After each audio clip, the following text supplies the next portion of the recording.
Okay, so this is the trailer analysis for Bioshock Infinite Beast of America trailer, released on October 21st, 2012.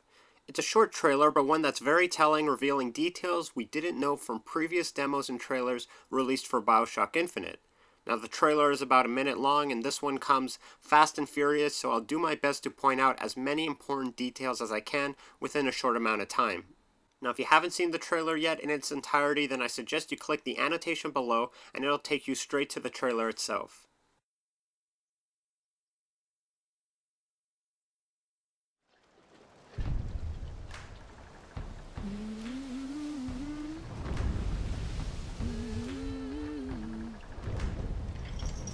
As you can see, the trailer opens up with Booker DeWitt being taken by boat to a lighthouse, which is kind of a nod to the first scene of the original Bioshock. Now, at this point, we don't know how DeWitt gets to Columbia, only why he's headed there, to bring back Elizabeth. But considering this scene takes place in the ocean, it's safe to assume this takes place very early on in the game.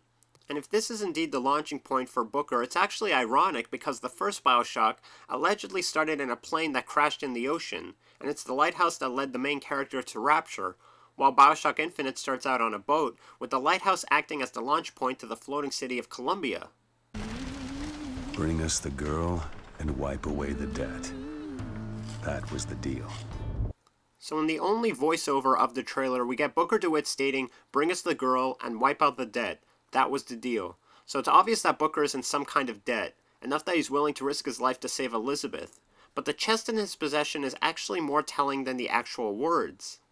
First is the postcard from Monument Island. Now, the image of angels appears several times in this trailer, and it's unclear at this point whether there's some kind of religious sect currently in Columbia. But it's also a postcard, which makes us question, how did Booker get it in the first place? Does he know someone in Columbia? Is it a clue to help find Elizabeth? Or even, has he been to Columbia before in the past? Even more questionable is the photograph to the left. Is this a younger version of Elizabeth or someone else closer to Booker outside of Columbia? From his left hand we know that he isn't married, so either explanation is entirely plausible. Also, since the game is set in 1912, we can assume the technology is a lot more advanced than ours, not just because of Columbia or the handyman, but because in order to take a photograph like this, a person would have to stand or sit perfectly still for a good 10 to 15 minutes. Now, clearly in this position she's in, this wouldn't be possible with our technology in the early 20th century, or would have been extremely difficult to do so, leading to the idea that Bioshock Infinite is an alternate history. The details elude me now.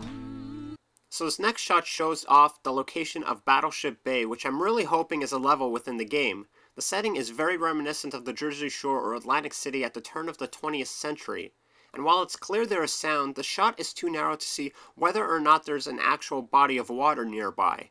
The background in this shot is modeled off some kind of battleship, and whether it's an actual decommissioned battleship that was once used in wartime or is merely modeled off one remains to be seen.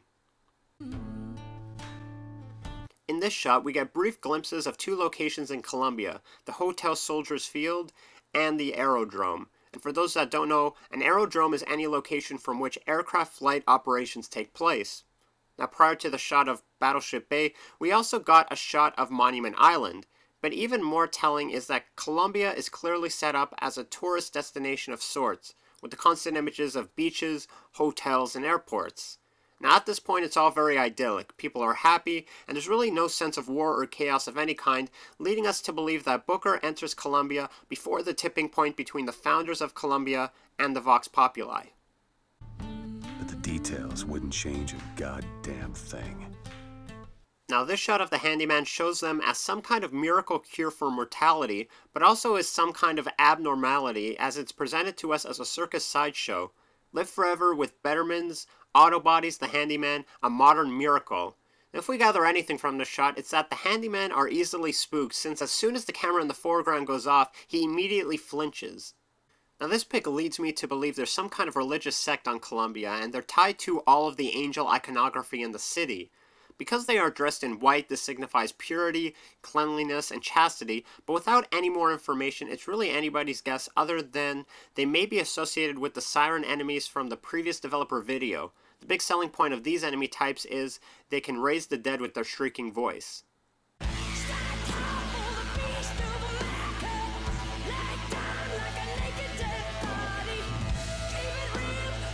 this seems to be a new enemy within the game, whose obvious power is controlling fire, but its armor tells us more than the fact it's meant for protection.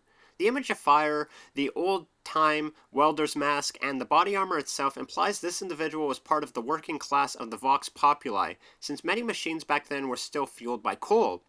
Now this would make sense, since in order to keep Columbia afloat, it would require excessive amounts of some kind of fuel to power them, as well as the necessary laborers to maintain them. It also implies that the tonics and vigors that give individuals these powers in Bioshock Infinite are widely used, or at least easily available. Now from here on in with the trailer, we see a striking contrast between red and blue. The red representing the Vox Populi and blue symbolizing the founding members of Columbia.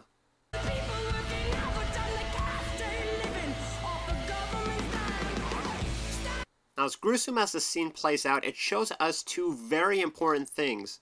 One, that the skyhook could be used as a melee weapon, as well as a means of transportation, but also that there's some kind of army or police force on Columbia. Now this is evident since both officers are wearing the same blue uniforms, hats, and badges. But why is Booker shoving this subordinate's head into the commander's skyhook? Is he undercover posing as one of them? Really, it's anyone's guess at this point.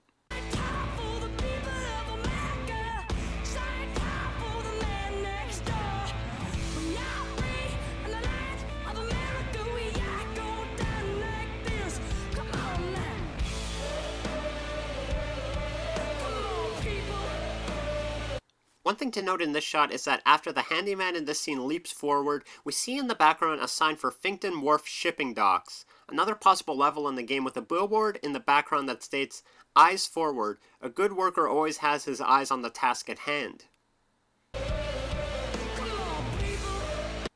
Now it may be hard to make out because it's so far away, but we've seen this statue before in one of the earlier picks for Bioshock Infinite, and there seems to be a theme of watches associated with this character. But if we freeze the frame a split second later, we see the words on the face of a giant clock above. What this means exactly, I don't know, but in this context there seems to be a heavy emphasis on clocks and time, which can be seen as a symbol for work, order, and automation. But it could also denote power and status. For example, only rich, wealthy individuals at the time could own such trinkets as pocket watches. Or it may imply the famous watchmaker analogy professed by William Paley and was used to support arguments for the existence of God and for the intelligent design of the universe. Though at this point, I'm probably reading too much into this. And judging by this shot, it's clear you indeed get some sort of fire control ability similar to the fire plasmid in previous games. Now this enemy type, as far as I can tell, has never been seen before in any demos or trailers, a spectre-like Grim Reaper with a coffin strapped to his back with chains. The enemy also has some manner of control of the crows buzzing around his head, which, as we've seen several times in previous demos, you can eventually get as a power. And of course, the trailer caps off with the silhouetted figure of one of the Boys of Silence. Now these enemy types are men in foppish outfits, locked into a metal helmet with giant ears. Now the humans inside are blind, but due to the helmet have superhuman hearing and act as Columbia's line of defense. So having said all that, was this an effective trailer? I think so. Keeping in mind that this is the first full trailer released for Bioshock Infinite in almost a year. It revealed some things we didn't know previously, but at the same time kept us guessing and left many things unexplained. That being said, I really hope you enjoyed this video. Now if I missed something, feel free to add it in the comment section below, and as always, feel free to rate, comment, and subscribe to my channel.